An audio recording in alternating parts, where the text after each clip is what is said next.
Okay, just okay. All right. Well, I've been ready for a while. Just been listening to two of you chat along. Yeah, yeah. All right. Good afternoon. Yeah, I know you're all here to see our friend Tom Fletcher, who will be joining us as our guest in a few minutes.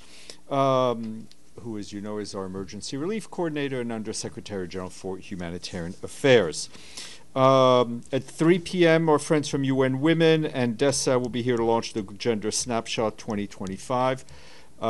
We may have a background briefing later this afternoon, as I told you over the weekend, but details are still being worked out, so I ask for your patience, but we will let you know as soon as I know.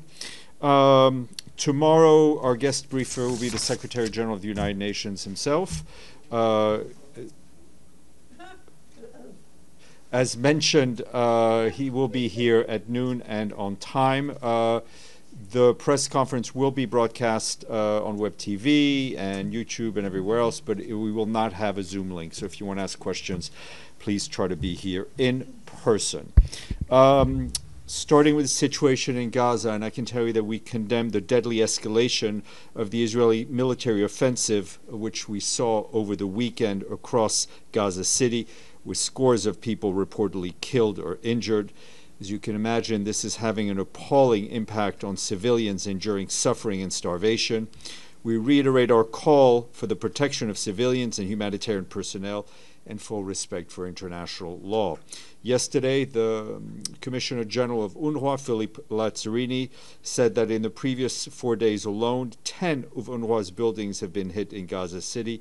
This includes 7 schools and 2 clinics used as shelters for thousands of displaced people. Consequently, Mr. Lazzarini warned that the exhausted and terrified civilians are again being forced to leave northern Gaza. People are fleeing using the Al-Rashid Road, which is the only route available for the moment to the south. And as you can imagine, as you've seen from footage, it is extremely congested, to say the least. Over the past few days, colleagues monitoring the movements of people in Gaza counted almost 70,000 displacements heading south, primarily to Deir al-Balah and Khan Yunis. In the past month, partners observed about 150,000 movements from north to south. Yesterday, our colleagues at the World Food Programme said that forced displacement from Gaza cities exhausts families, resources, and disrupts their last lifelines. Without safe, sustained access, and the risk of worsening hunger grows, especially for children. Our partners report that 1/3 of malnutrition treatment facilities in Gaza City have already shut down due to forced displacement orders. Today, the Ministry of Health in Gaza said 3 more people died due to malnutrition and starvation over a span of 24 hours. Overall, the ministry reports that 425 people across Gaza have died due to malnutrition and starvation, and about 1/3 of that number refers to children. Our partners working in water and sanitation and hygiene sector have scaled up water production and are distributing water at reception points. They've also been able to increase the number of meals being provided in the last few days, distributing about 40,000 additional meals daily throughout Gaza. And as of Saturday, 558,000 daily meals were prepared and delivered by 20 partners through 116 kitchens.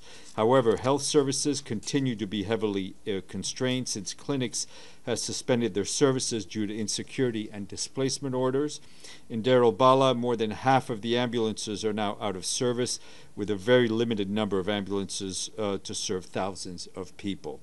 OCHA also reports that humanitarian movements inside Gaza continue to face impediments. Out of the 17 missions that our teams coordinated with the Israeli authorities, only 4 were facilitated. 7 missions were denied, including the delivery of water tanks to the north. Another 4 missions were impeded on the ground, but 3 of them were nevertheless accomplished. These included collection of fuel and food cargo from the Karim Shalom, Karim Abu Salam crossings. 2 other missions had to be canceled by the organizers. Our humanitarian colleagues continue to call for the unimpeded humanitarian access. Aid should flow at scale in Gaza through multiple crossing points into the south and the north. Additionally, our partners estimate that about 77% of the road network in Gaza has now been damaged, with Gaza and Khan Yunis governorates being the worst impacted. Turning to Sudan, first on the political front, the Secretary General's personal envoy for Sudan, Ramtam Lamamra, is currently in Port Sudan after concluding consultations in Nairobi. He's had a very constructive engagements with Sudanese stakeholders across the spectrum, as well as key interlocutors from the international community. This will help lay the groundwork necessary to support an inclusive process that can deliver a sustainable solution that preserves Sudan's sovereignty, its unity, and its territorial integrity. We look forward to working closely with the UN's regional partners, including the African Union, IGAD, and the League of Arab States, on the recommencement efforts towards an intra-Sudanese dialogue. Meanwhile, on the ground, the humanitarian situation continues to rapidly deteriorate in different parts of the country. Our colleagues tell us that in El Fasher, local sources report that heavy shelling and assaults late last week left at least 6 civilians dead and scores injured. The attacks also triggered further displacement. Essential services in the city are collapsing amid ongoing hostilities and lack of funding. Over the weekend, water trucking to the only functional hospital was suspended, while community kitchens have shut down due to depleted food supplies. Without urgent support, the most vulnerable people face severe hunger, even more difficult conditions than those they are currently experiencing. Meanwhile, heavy rains and flash floods continue to displace people, damage homes, and disrupt lives. Last Friday alone, over 4,000 people were displaced and 550,000 destroyed in Al Jazeera state. Many families still urgently need shelter and other basic assistance. In the capital Khartoum, OCHA last week saw how local authorities have made progress in restoring basic services and improving security. However, more than 800,000 people have returned to the city in recent months, still need urgent support to rebuild their lives. We call again for the immediate cessation of hostilities, the protection of civilians, the safe and unimpeded access for humanitarian goods, and increased international support to sustain life-saving operations across the country. And this morning, the members of the Security Council were briefed on the situation in Yemen, first by Hans Grunberg, our special envoy for Yemen, who said in recent weeks he held discussions with Yemeni interlocutors, including from the government of Yemen and Ansar Allah. He also met with representatives of regional countries as well as representatives of the broader international community. He emphasized in all his meetings the need for a nationwide ceasefire and an inclusive political process.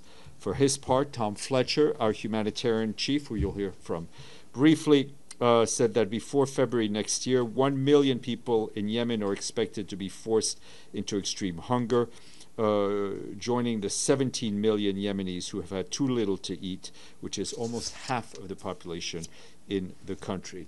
Both, of course, stressed that the arbitrary detention of by the Houthis of 44 UN national staff, the forcibly entry in our offices, and the seizure of equipment endanger the very stability to advance peace efforts and deliver humanitarian support for those who need it. Those comments were shared with you.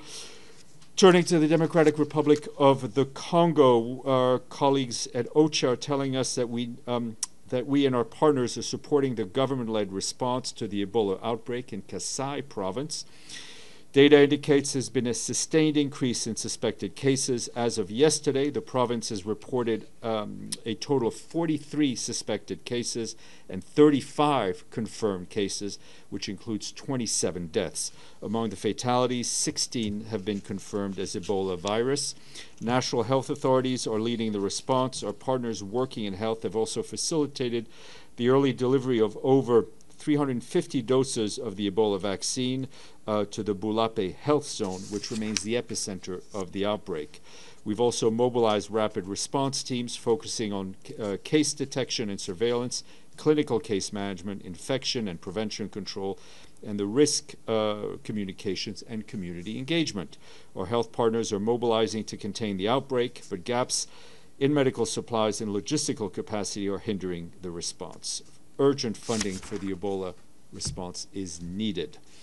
And you will have seen that over the weekend We issued a statement on Haiti in which the Secretary General strongly condemned the reported killing of at least 40 people, including women and children and the elderly, during a brutal attack by armed gangs in the Cabaret commune of Haiti's West Department. This happened during the night of 11 September. The Secretary General expresses his heartfelt condolences to the families of the victims, the people, and the government of Haiti. He is also alarmed by the level of violence rocking Haiti and urges the Haitian authorities to ensure that the perpetrators of these and all other human rights violations and abuses are brought to justice. He also calls on member states to expedite efforts towards strengthening the multinational security support mission, which requires logistics, it requires personnel, and obviously cash to effectively assist the Haitian National Police in addressing gang violence in Haiti in full respect with international human rights law. Turning to Ukraine, our colleagues in the Office for the Coordination of Humanitarian Affairs tell us that hostilities are continuing over the weekend. Several civilians were killed and 40 injured in Donetsk between the 12th of September and today. Local authorities tell us that there is damage to nearly 190 civilian facilities in the region, including homes, schools, and a hospital. Hostilities have also continued in other parts of the country, damaging homes, farmland, and other civilian infrastructure. Nearly 5,000 people remain without electricity in the Zaporizhzhia region. Our humanitarian colleagues note that the continuing violence has forced more than 2,700 people to flee their homes between the 12th of September and the 14th. Humanitarian organizations are assisting evacuees at transit sites, providing hot meals, psychosocial support, and other emergency assistance. Some travel to announce by our friend Jean-Pierre Lacroix, the head of our Peace Operations Department. He is currently in the Republic of Korea and for today and tomorrow, and he will travel to China from the 16th to the 19th of September. In Seoul, he will meet with senior officials, including the Foreign Minister, Mr. Cho Hyun, and other representatives of the Ministry of Foreign Affairs and the Ministry of National Defense. Discussions will focus on Korea's important contributions to United Nations peacekeeping, as well as opportunities for future collaboration on peace and security, including peacekeeping. And in Beijing, he will participate in the 12th Beijing Xiangshan Forum, and he will also attend the 2025 Conference on Global Public Security Cooperation Forum, which is taking place in Liangyungang, highlighting China's ongoing contributions to UN policing and the importance of multilateral cooperation in addressing public security challenges. Today in Geneva, our friend Rebecca Greenspan, who, as you know, is the head of UNCTAD, delivered a message on behalf of the Secretary General at a special General Council meeting of the World Trade Organization. In the message, the Secretary General welcomed today's entry into force of the landmark WTO agreement on fisheries subsidies. Mr. Guterres said this is an agreement that is a vital step in protecting our oceans, advancing sustainable development, and called all to keep working to turn the tide towards healthy oceans, resilient communities, and a sustainable future for all. Today is the International Day of what, Edie? Democracy. It's a D. That's a good start. International Day of Democracy. In his message, the Secretary General says democracy is powered by the will of the people, their voices and choices. Just to flag that our friends at the UN Democracy Fund will host an event today at 3 p.m. in the Goals Lounge, which is by the neck area where the Express Bar used to be, to highlight how democratic participation can be transformed from voice to action. It will also be streamed on UN Web TV. Edie, yes, hang your head in shame. Because Steph, is there any estimate of how many people in Gaza are actually unable to leave because of either age or disabilities? I don't have any hard numbers. Our next guest may. But I can tell you is that the majority of people are unable to leave or choose not to leave, as they've been displaced over and over and over again. To seek safety in Gaza is impossible. And as we've also highlighted, the very high cost of transportation for families. Amélie. Thanks, Steph. Brazilian officials have complained today that their delegation to high-level week next week have not received the visa from the US yet. I was wondering if you heard anything about that, and if you have any comment if the US are imposing visa restriction as well to other countries. I mean, we've seen, I've seen the press reports. Obviously, it's concerning. We hope that the visas will be delivered. As we've stressed here, in the case of another delegation, the Palestinian delegation, the headquarters agreement between the U.S. and the U.S.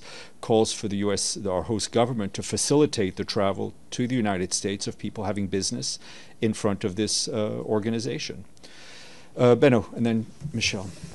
Thank you, Steph. German outlet Der Spiegel and the British Guardian and others published last week a comprehensive research about snipers of the Israeli army. This research lays out that these snipers allegedly killed unarmed Palestinians in Gaza and some Palestinians who wanted to help others who were shot already. Did you see these articles? Do you have a yeah, I mean, I saw the, I read the article, I saw the pictures, the X-ray pictures that were posted, which makes for harrowing reading. I think this is just another reason why there will need to be accountability, and there needs to be accountability for all the violations that we've seen in Gaza. If it proves to be true that Israeli snipers killed unarmed civilians, would that amount to a war crime? Look, what I can tell you is that the killing of civilians and the targeting of civilians, including children, is obviously against international humanitarian law. You called for accountability. Does that mean you call for an investigation in this matter? Yes, we do. And there are, I mean, as we've said here repeatedly, Benno, there are various mechanisms through which accountability can be had. Sorry, please. Please, thank you. Can be had. What is important is that the Israeli authorities cooperate with those mechanisms, which has yet to be the case. Last one on this. One of the snipers is a German citizen. Do you also call on the German authorities to conduct accountability or conduct an investigation? Everyone who is involved in what has happened in Gaza will need to look at their conduct. Abdelhamid. Oh, pardon, Michelle. Sorry, she's such a wallflower. Thanks. Yeah. That was a compliment. Yeah. Just to follow up on Emily's question, have any other countries told the UN they're having issues with visas? I haven't gotten an update from our legal office this morning. I will check if they have formally complained to us. But as I said, we've seen the press reports. There's still time between now and the general debate, so we do hope the visas will come through. But also other countries. Yeah, I will check. Yeah. Okay, cool. Okay. And then has a meeting been locked in between the Secretary General and President Trump? Yeah, for next we week? expect to have a bilateral on the first day, as the Secretary General and the U.S. President traditionally have. Abdelhamid. Thank you, Steph. I have a couple of questions. First, today is the 710th day after the massacre started in Gaza. So again, I will keep reminding you that the number of days should be mentioned in your briefing. So there's 425 died of famine, including 145 children. And I don't see also you don't shed light on people who died out of hunger. I mentioned, Abdelhamid, with all due respect, this is what I read out to all of you. I read out the number of people who had died of hunger, and I specifically cited the number of children who had died of hunger. So what is your question? My question is, when you mentioned that the UNRWA buildings had been attacked, 10 of them, 7 schools and 2 clinics, does that make a war crime? Clearly, and not like what Ms. Baerbock said. Yeah. Hitting UN premises, which are well known to everyone, which are being used as shelters, goes against international humanitarian law. But you can't classify it as a war crime. Judicial authorities will have to make that determination. Yes, sir. On a less serious matter. Your microphone, please, because your microphone is a serious matter. Yes. Thank you, Stefan. On a less serious matter, you've probably seen the reports about the postcard that was delivered 72 years later from here, from the United Nations. What does that say to you? That it took 72 years for a letter to be delivered. Well, I'm probably still waiting for some mail, but I honestly, I had not seen that story, so I'm happy to look into it. Yes, sir.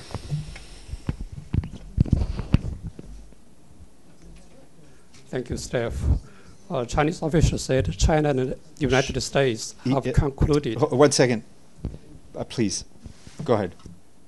China and the United States have concluded a two-day talks in the three target issues.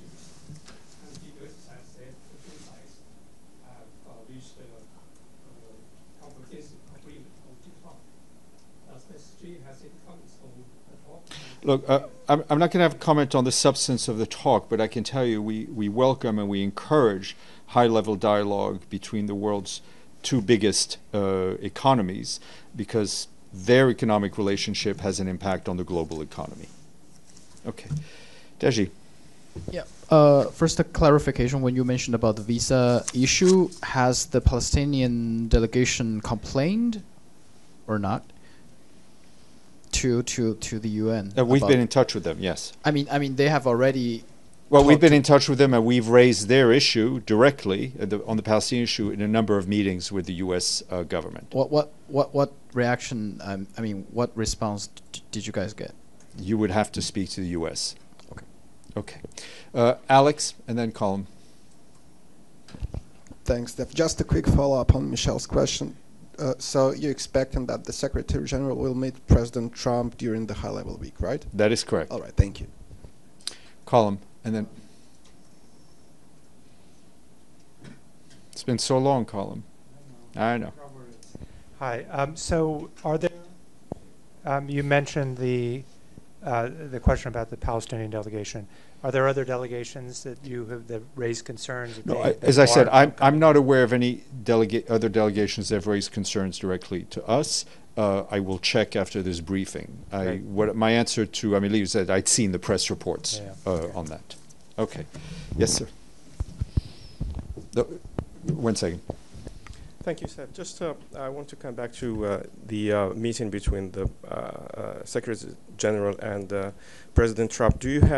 Can you share with us what are the topics that will be raised during this meeting? Issues of mutual concern? Sinan. Other than that? That covers quite a bit, trust me. Sinan. Thank you, Steph. As you know, the Syrian president, interim president, is coming to UN next, I think, during the UNGA. Yeah. So I wonder if he's going to meet with Secretary General, like one-to-one. I have no doubt that, I don't have a confirmation because we don't have all the bilaterals yet, but I'm sure if one is requested, one will be granted. Pam.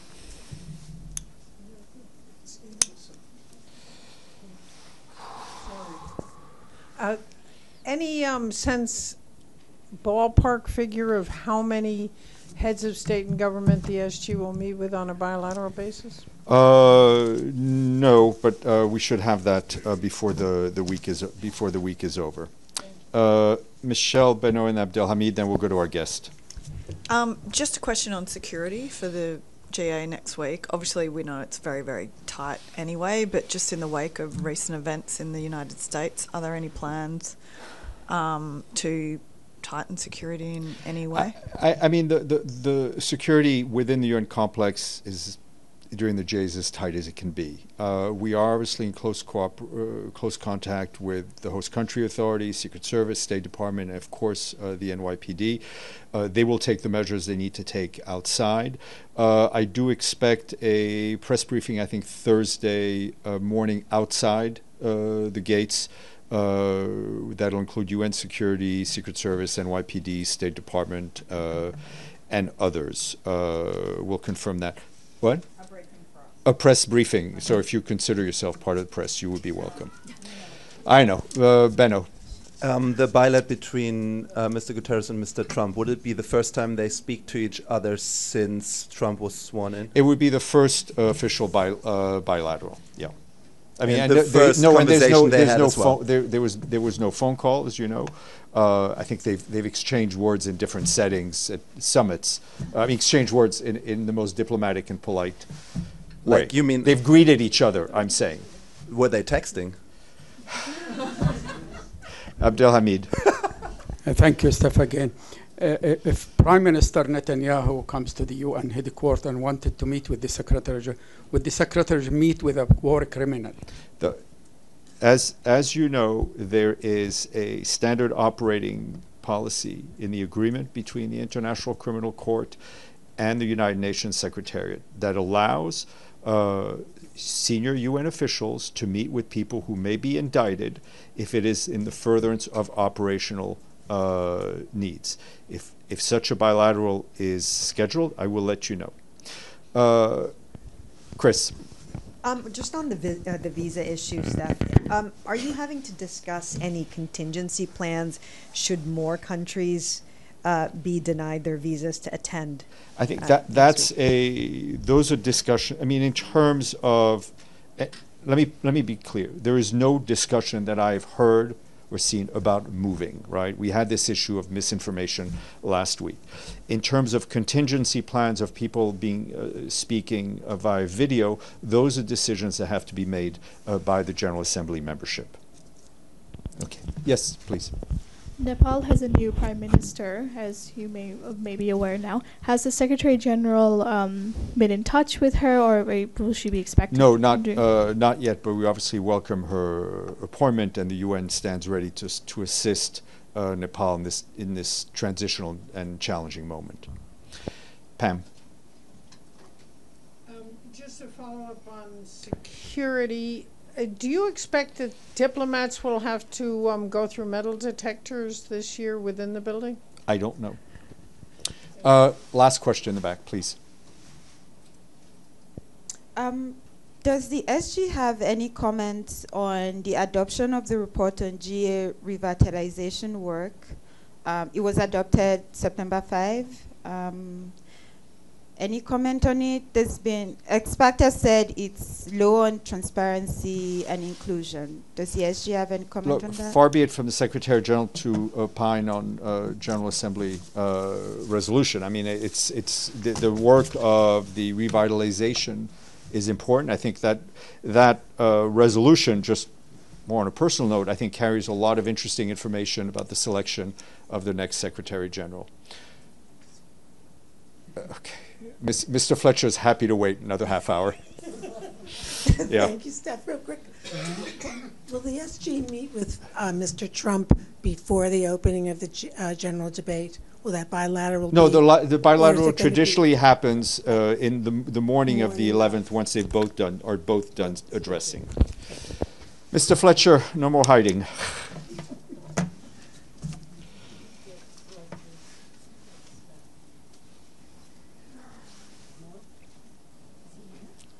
He's here. No. Tom, have you met these people? Exactly. Please, have a seat. Yeah. Please. Welcome. Thank you. Well, we're delighted to welcome back Tom Fletcher, our emergency coordinator, our Undersecretary General for Humanitarian Affairs. So without further ado, Tom, I will give you the floor, and then we'll take some questions. Terrific. And many thanks, Steph, for having me back, and colleagues for giving me some time today. I look forward to the questions. I'll try and be as brief as possible so we can get into the higher protein exchange I'm sure that we'll have ahead of us. I'll make just some general comments about where we are on particularly humanitarian reform, and as a sector, I can give you headlines on some of the major crises that are currently, and I assume will be in the future, crossing my desk, and then very happy to open up. So to start with High Level Week, for which obviously we're deep into the preparations.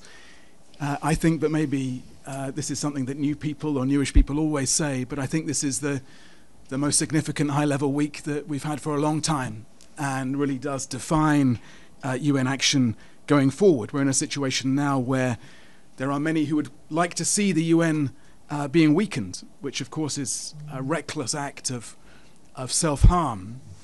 And so we have to push back against this crisis of of finance, yes, but also these challenges to our legitimacy and to our confidence. And as the SG has been leading with the UN80 process, there's a sense that change is essential right now.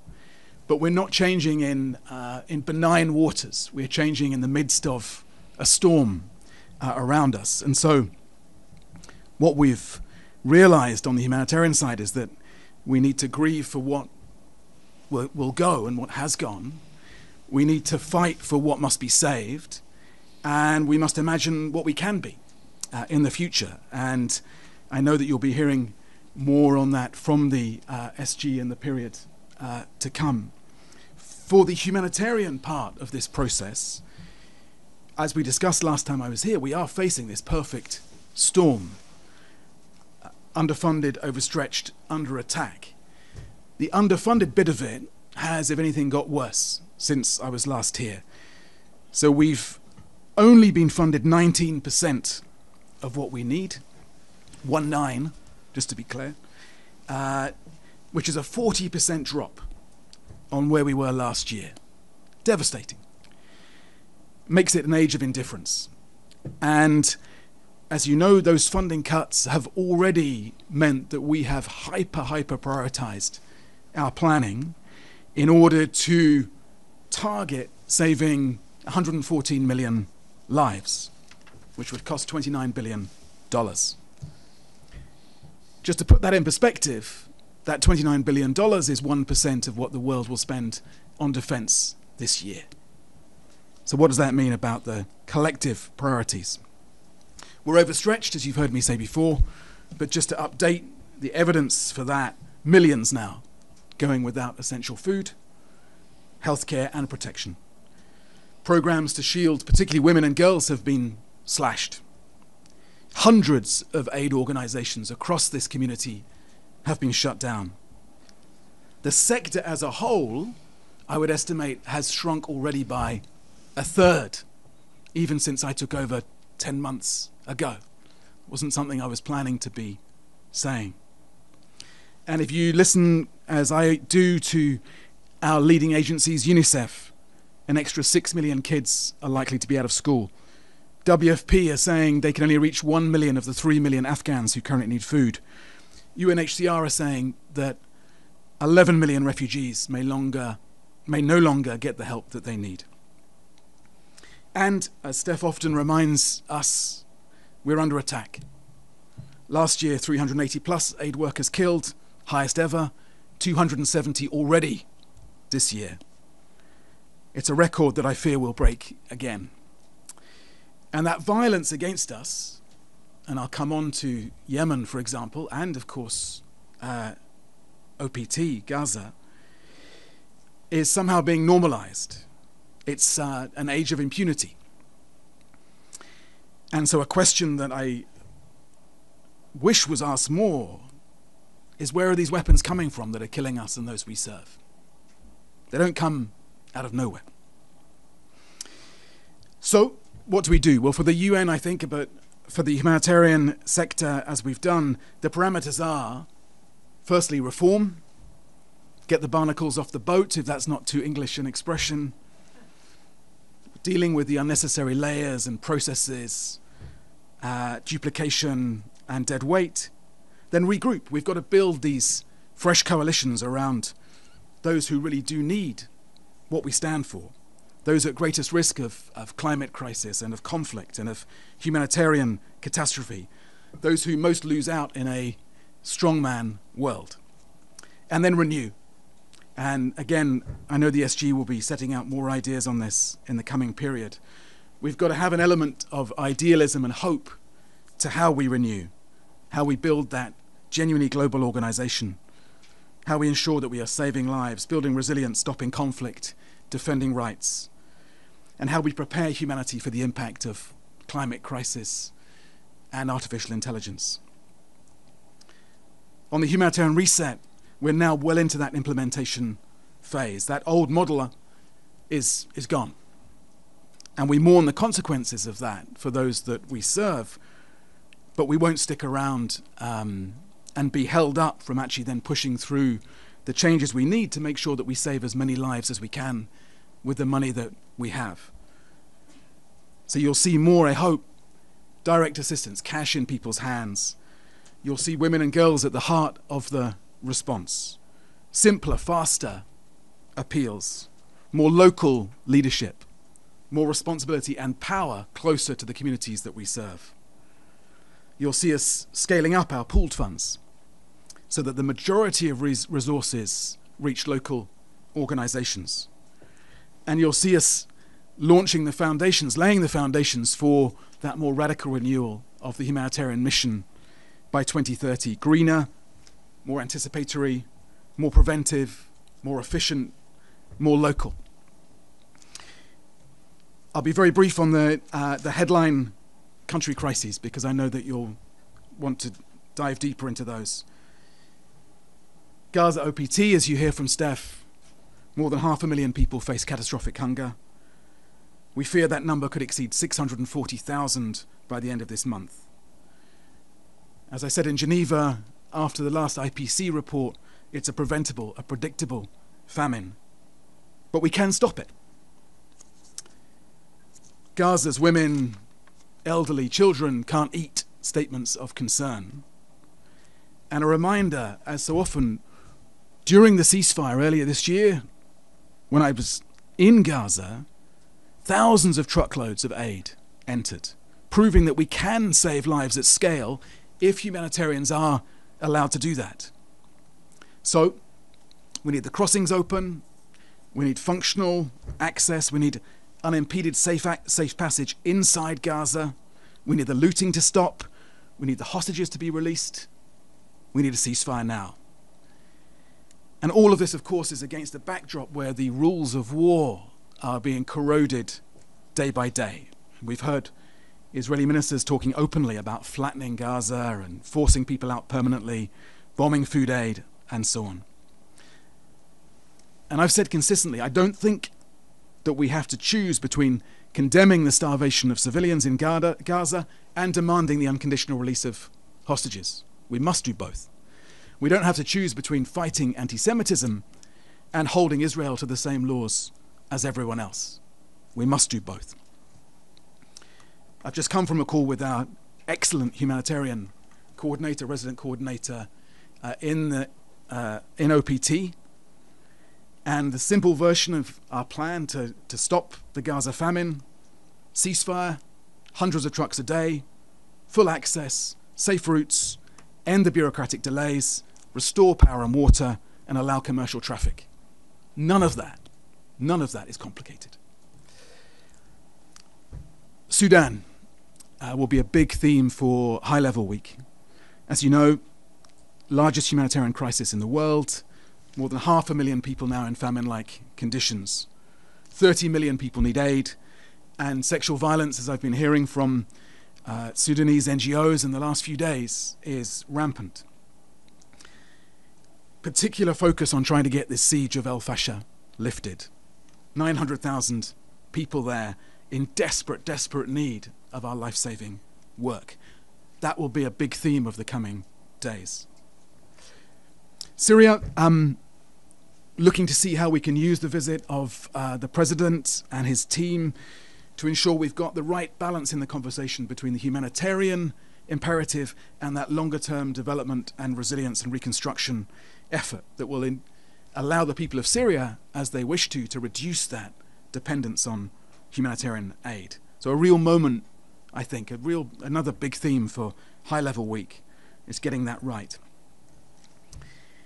Last couple, Haiti, I was in Haiti last week for 3 days and saw crisis hitting from all sides, the violence, displacement, collapsing services. I do encourage you to read the articles that Jacqueline Charles wrote for the Miami Herald. She was with me for that time, and she can articulate much more eloquently than I can what we saw. The violence has to end. I saw the last functioning hospital in Port-au-Prince pushed to the brink. Real concern over the sustainability of that operation. I met young people trapped by violence but who are finding ways to rebuild their lives. Spoke with many of the IDP families living in the most unthinkable conditions. and most challenging, spent a long meeting with survivors of gender-based violence who have faced just unspeakable and repeated attacks. Quiet courage, but they should not have to be asked to show such courage. So we're doing all we can there. I've just come from a conversation with the team in country, but it's one of the crises alongside DRC and Afghanistan where the funding cuts are hitting hardest, less than 12% of what we need. Afghanistan, I've discussed here before. The challenges. I think I've visited since I last joined you and went to Kandahar, Kunduz, Kabul. Of course, the recent earthquakes have then devastated nearly 500,000 people, claiming thousands of lives, many homes destroyed, livelihoods decimated. And so we have a flash appeal out at the moment to respond to that earthquake. If I can just add, and it may come up later, our female humanitarian workers and the women that we're working with in country are absolutely indispensable to the humanitarian response in Afghanistan. And it is intolerable that they're coming under further pressure, further challenges in the work they are doing. We cannot do our work without them. Finally, Yemen, where again there's been a huge focus in the last 2 weeks really, since those additional detentions of our staff. I've just told the Security Council that it's intolerable that at a time of funding cuts, when we're already facing security threats, that those who are trying to save lives in Yemen are being detained and challenged in this way. Utterly unacceptable, as the SG has said. And I echo, of course, his call for their immediate, unconditional release. Shall I stop there, Steph? Is that too much? Well, it's too late now. No, it's not too much. Sorry. Edie. Mr. Fletcher, thank you very much on behalf of the United Nations Correspondents Association for doing this briefing. My name is Edith Lederer from the Associated Press. A couple of follow-ups to what you've just said. You started out saying that this is the most significant high-level week and that there were people threatening to see the UN being weakened. Can you tell us what countries, what people, who you see as those people actually trying to destroy the United Nations? Secondly, you said that the humanitarian overall appeal this year was only 19% funded. Could you give us the figure for this year and for last year? And third, one of the big issues is donors. Do you see other countries stepping up to fill in the gap left by the huge cuts in funding from the United States? Thank you. Please, go ahead, Tom. So I'll let you speculate on who I might be thinking of in terms of this challenge to how the UN operates. Let me say that one thing that struck me in the short time I've been in the job is the amount of support, actually increasingly loud support for what we stand for.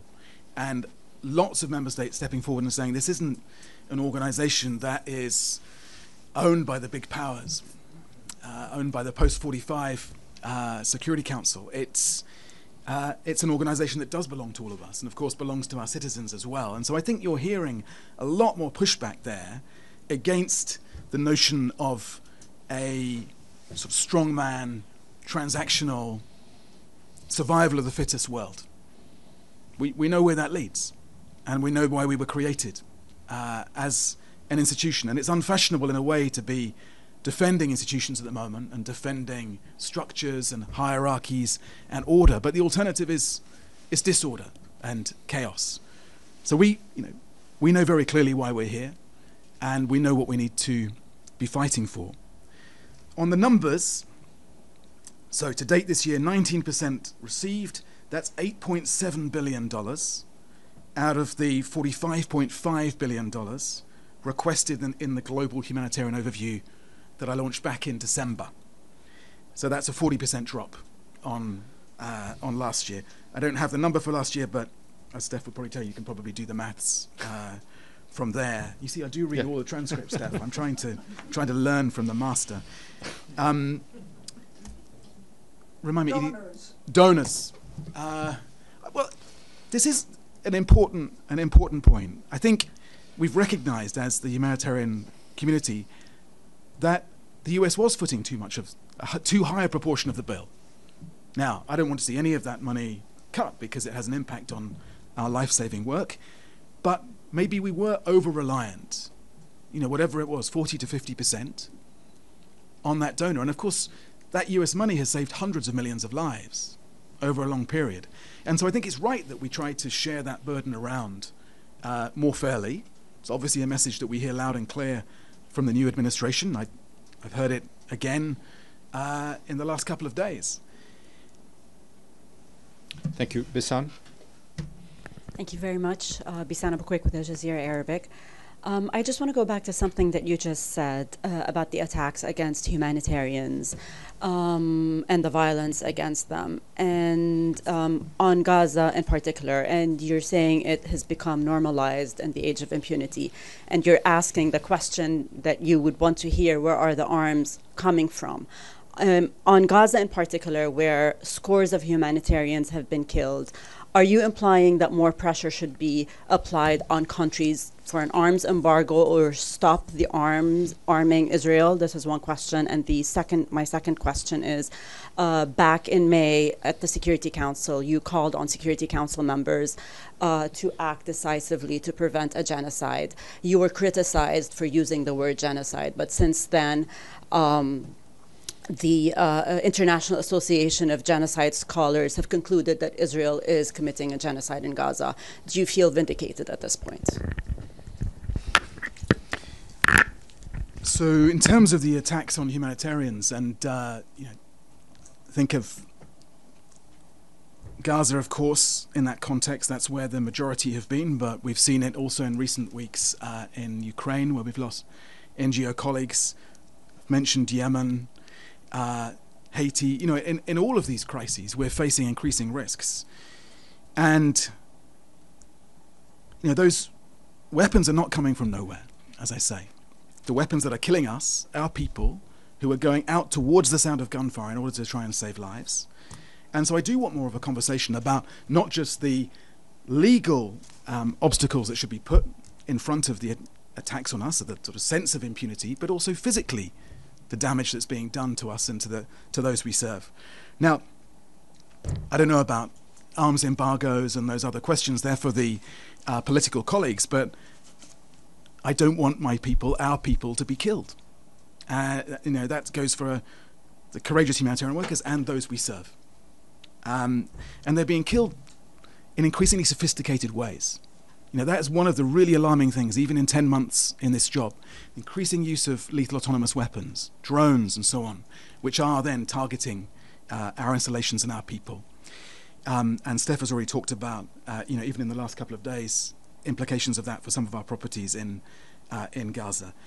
On those issues that I raised in that Security Council briefing back in May, it's not about me being vindicated or anything else. I think everyone, people are speaking out clearly in public on what needs to change, what we're seeing. It's not for me, again, to get into the legal minutiae of all of this, but we need a ceasefire. We need this to stop. And we must continue to speak out boldly to that effect.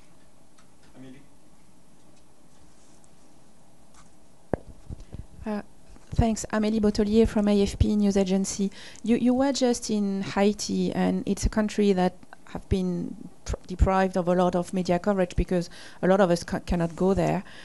You've been there, so can you describe what is it to live? How is it to live in Port-au-Prince? I mean, we know that 90 or 95% of the capital is controlled by the gangs, but what does that mean for the population?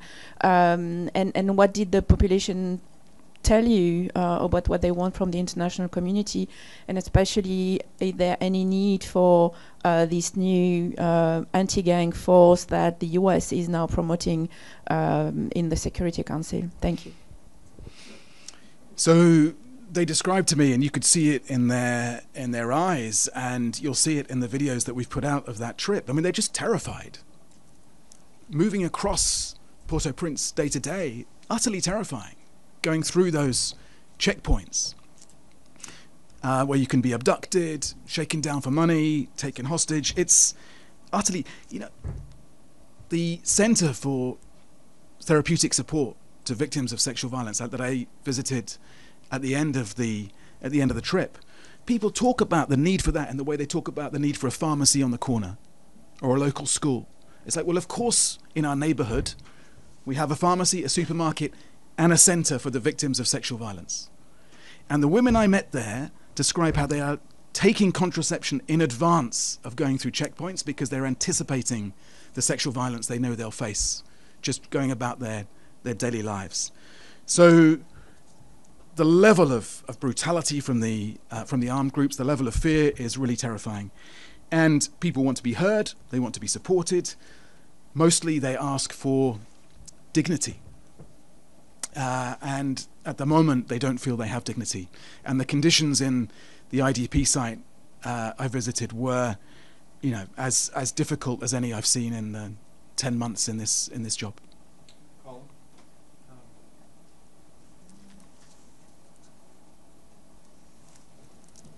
Thank you. Colin Lynch from DevX News. Just a couple more questions on numbers. You said that the humanitarian sector has shrunk by about 1/3. And I don't know if you have hard figures on that. Also, if you could just give us some sense of the scale of staff budget cuts in OCHA specifically, and what that, both in terms of staff and funding this year. And then finally, if you just can give us some sense, you talk about this being the most important UNGA in many years. For someone like you who's advocating for humanitarian issues, what do you do during the week? Who do you meet with? What are you asking for? And, given the climate, is there really, do you have much hope that you're going to come out of this with a better, financial picture than you have now?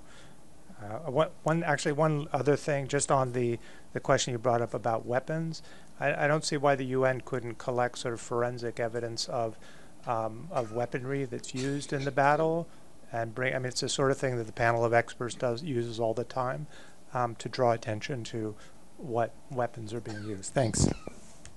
Sorry, go on. Many thanks, Colin. So that figure of about 1/3 is across the whole, the sector as a whole.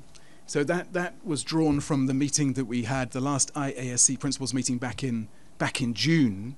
I think the worst of those cuts have actually fallen on local and national NGOs, many of which are dependent on those shorter term funding contracts.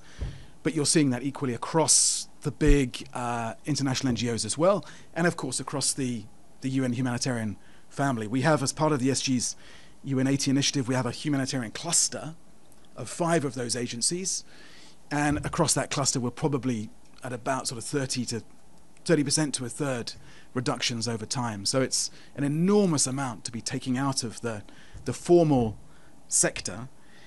In OCHA itself, we're going through very, very tough choices right now. We've restructured, but we're losing 20 to 25% of our staff across OCHA. And these are people who are utterly committed humanitarians, who are vital to the coordination effort, but who we cannot afford to hold on to in this new funding context. The week itself, I'll tell you in a week and a half what it was like. Speed dating. Anyone who says it's the city that never sleeps probably hasn't been here during high-level week. They might have been here during some other weeks. So it's full on. I can't remember, someone may hold up a number at the back, how many bilaterals I have, but I have an immense number of bilaterals with ministers, development colleagues, heads of government, and so on. I join many of the SG's meetings where there is a humanitarian dimension. We have side events, sort of breakfast, lunch, and dinner. So I'll be eating for the United Nations over the course of the week. So immense amounts on, trying to keep the focus, as you say, on these humanitarian crises that we're dealing with, trying to make sure that they're getting the space that they deserve on everyone's calendars, and as you rightly saying, it comes back to Edie's point, trying to see if we can broaden out that wider member state and donor support for what we do. So talking not just to our established donors, but to potential and emerging donors. Not everyone is reducing their funding right now. Michelle, then Abdelhamid. Thank you. Michelle Nichols from Reuters.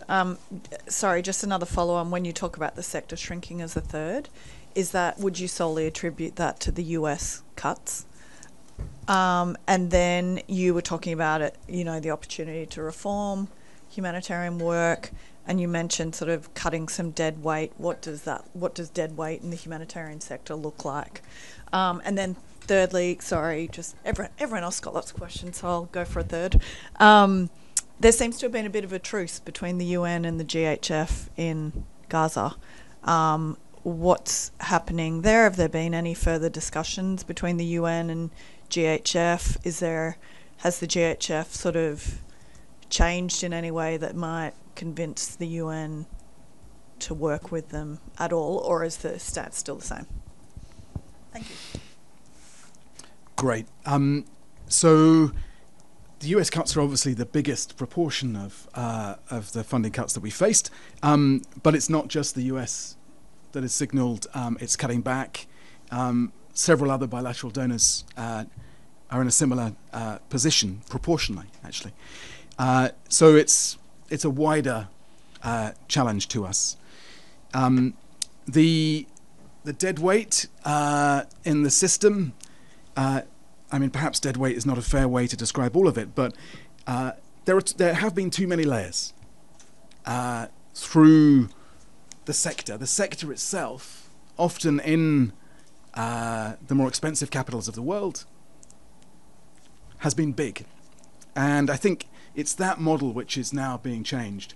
Incidentally, I was looking at big efficiencies across the sector before Elon Musk and Doge and others started talking about chainsaws and so on.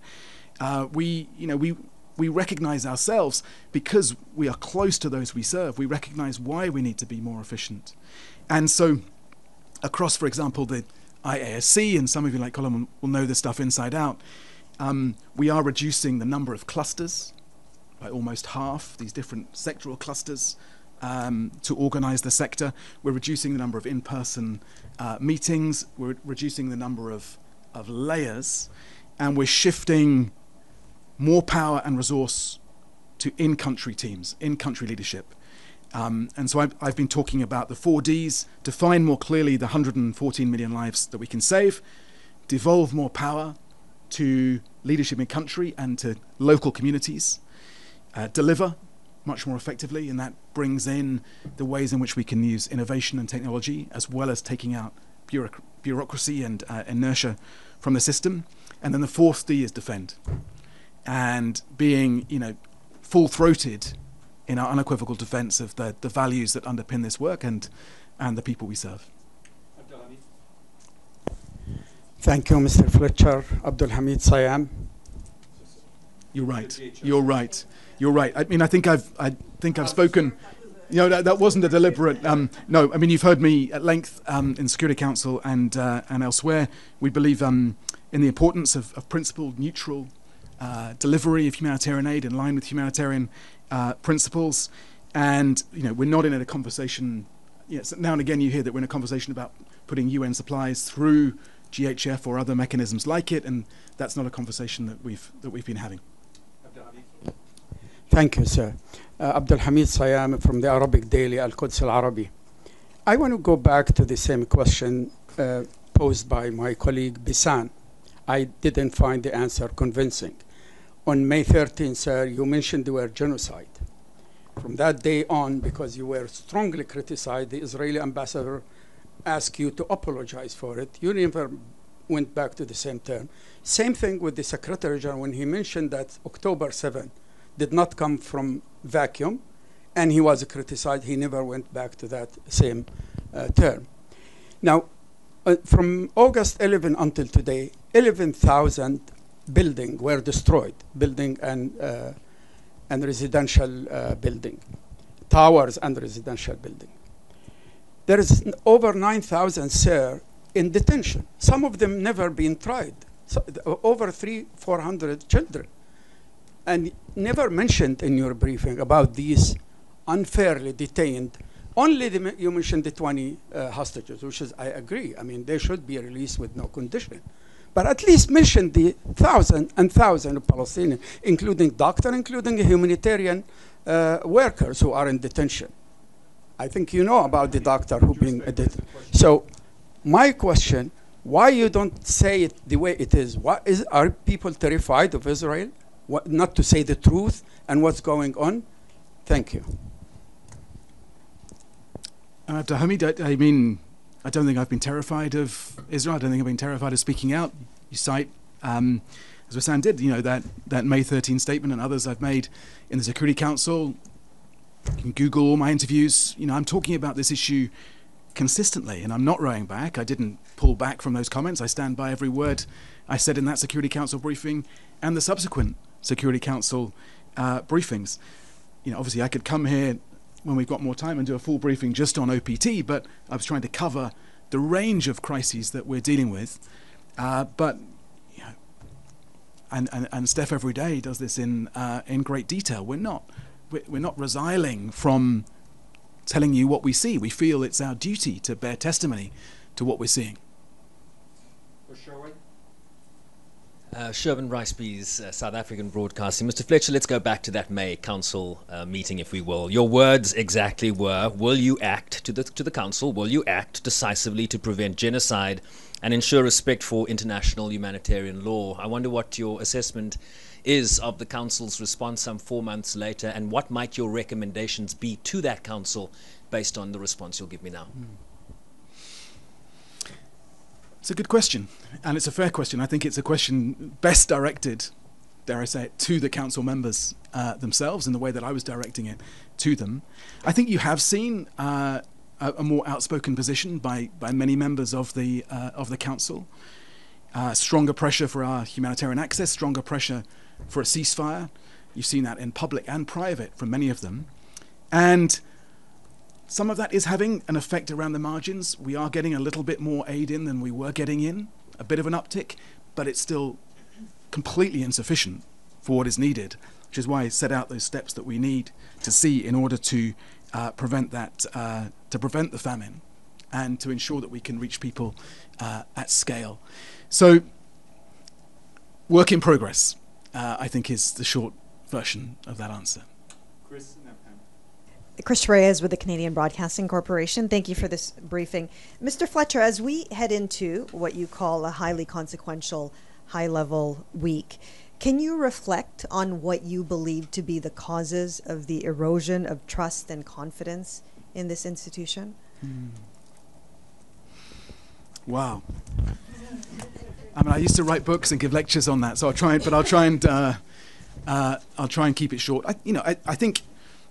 I think a lot of this goes back to the financial crash of 2008, 2009, and the way in which, rather than turning outwards, the world turned inwards after that. And we've seen that across so many societies. Rise of nationalism, rise of polarization. I think there's a second huge cause, which is growing inequality and a frustration that many people feel, understandably, that the system, as a collective, beyond the UN, but the international system, has not gone far enough to address that. And I think it also comes down to this more sort of existential fear we all increasingly have about the impacts of climate change, about what all this technological change around us will mean for the world in which we live in. And people are anxious to see collective responses to that. Now, at a more tactical level, you can point to the sometimes paralysis in the Security Council, which has made it much, much harder to act in a bold enough way. And this is why the SG has launched the UN80 initiative. We should always be thinking about how we can be more effective, more streamlined, and more focused on delivering for the people we serve. Pam, then Jessica. Thank you, Mr. Fletcher. Good to see you back. Pamela Falk from U.S. News and World Report. Back to your comment about the U.S. footing more than they might of the bill. It sounds like you have had some conversations with U.S. officials to get to that point. Is it at the Washington, you mentioned Elon Musk, is it at the Washington level or Doge level, or is it US-UN that has more of the day-to-day conversations with you? And we've seen quite a few briefings of different agencies talking about private sector. Are you looking at the private sector? I mean, they've got a lot of money, and they're giving out a lot of money these days. More than governments seem to be. Have you looked at that, and is that a possibility? So short version, Pam, on where the engagements are, everywhere. So I've been in Washington even in the last couple of days, in very close touch with the US Chargé here in New York, US Chargé in Geneva. When I visit crisis countries, as I did in Haiti, I often touch base with the US rep there as well. So I saw Henry Worcester a couple of days ago in Haiti. So there is that's a load-bearing conversation, and there's an important engagement there because just as everywhere else, we need to listen. Private sector is an interesting part of this. I did an event a couple of weeks ago in Geneva with World Economic Forum where we're looking at where the private sector can play more of a role. It's one of those never-ending conversations, and it's often something, it will be in the notes somewhere that we say we need more support from private sector. We've got to find ways to make that more practical. And I've always thought that rather than us saying, we have a plan, it costs this much, give us some money, we should be saying, here are some massive challenges we have to crack, can we solve them together? Where is it in your interest to help us crack these problems? And I find that opens up a more practical conversation with the private sector. And it's a conversation I have indeed been having with the Americans about how do we ensure that we bring them into the conversation to a greater extent. Thank you. Thank you. Jessica? Thank you so much for the briefing, Mr. Fletcher. Jessica Le Masurier from France 24. Continuing on the private sector, have you or will you meet with Johnny Moore or anybody else from the Gaza Humanitarian Foundation? If you've met already, what did you discuss? Would you consider partnering with them in any way? If you've not met with them, why not? What are your concerns? Well, it's one of the aspects of my job here that we meet everyone. It's the nature of the job, and there've been a well-publicized contact with the GHF. As I said in answer to one of the earlier questions, we have no intention of working through their mechanism, but we do have an interest in promoting this conversation about the importance of neutral, independent humanitarian aid delivery. And that's a point we make to everyone, including them. So you met in person with Johnny Moore, did you? This was an in-person meeting. Yes, it was. It has been well covered, I think, in the last few weeks. The new Humanitarian have got most of the detail on it.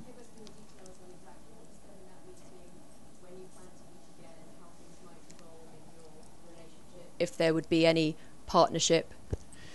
So as I say, we're not putting UN impartial aid through the mechanism. There was a conversation about the conditions on the ground and how can we overcome the challenges that we described, the obstacles that we face on the ground.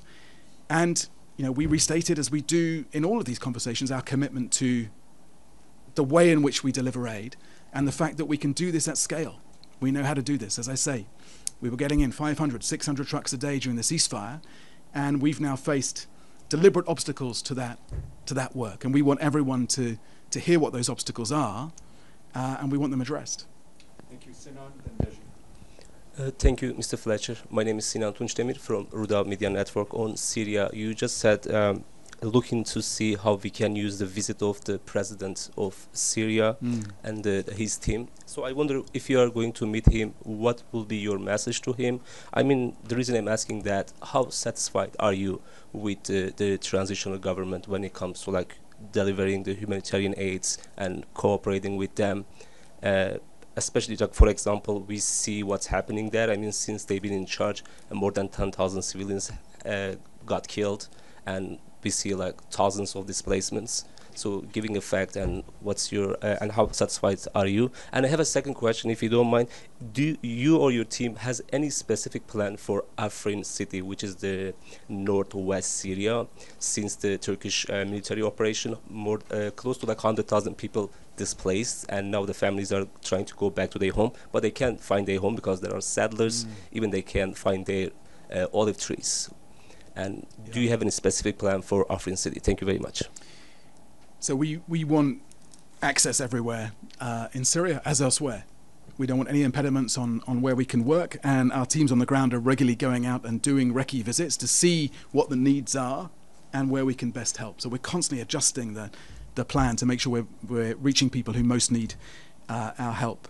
I think, you know, on the Syrian president's visit, I think it will probably be one of the, you know, most visible parts of High Level Week, alongside a couple of other fairly high-profile visits.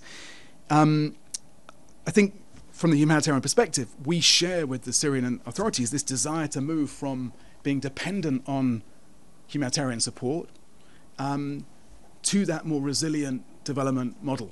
We have an interest, and we share that with the Syrian authorities, in the humanitarian part of the system not needing to be in Syria. Here, in fact, everywhere, I want to put us out of business, ideally. We shouldn't be putting down deep roots. And there, we've had very encouraging conversations with them along the way, including when I visited back in December. And it's a practical conversation. You know, getting the checkpoints open, getting the border crossings open, ensuring that we have access wherever we need to go. And I'm sure I'll continue that when I see them next week. Deji, then Linda, two last quick questions, and so we're going to have to let Mr. Fletcher. Yes, Ms. You said you are meeting with the president? I think that was the question. You said you are meeting with the president? So certainly, as Steph said earlier on, SG is certainly meeting with the president. I haven't yet seen whether I'm on the dance card for that meeting, but I certainly will be getting together with the foreign minister and expect in some way to be encountering the president as well. Okay, Mr. Two Fletcher. quick questions. Yeah, go ahead. Shudaji with Chance Central Television. Very quick question. You just mentioned that humanitarian workers are under attack. It's not physically.